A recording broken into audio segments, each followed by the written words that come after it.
अस्सलामु अलैकुम वरहमतुल्लाहि वबरकातुहू। एम बाबू तनौली आपके सामने हाजिर है। हर गुनाह की माफ़ी मिल सकती है मगर कभी ये गुनाह न करना। हर गुनाह की माफ़ी मिल सकती है मगर कभी ये गुनाह न करना।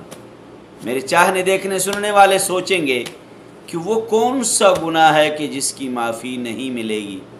हर गुनाह की माफ़ी मिल सकती है मगर कभी ये गुनाह न करना। तो सुन लो, वो गुनाह है अल्लाह के साथ शरीक करना। अल्लाह की ज़ात में, अल्लाह की सिफ़ात में शरीक करना। इस गुनाह की कभी भी माफ़ी नहीं है। हदीस में आता है, फरमाया वइन सरक़ वइन ज़ना, अगर चोरी करे, अगर ज़िना करे वो भी माफ़ हो जाएगा। जी हाँ, हर गुनाह माफ़ हो जाएगा मगर शिर्क को अल्लाह तबारक व तआला कभी नहीं माफ़ करेंगे। अस्सलामु अलैकुम।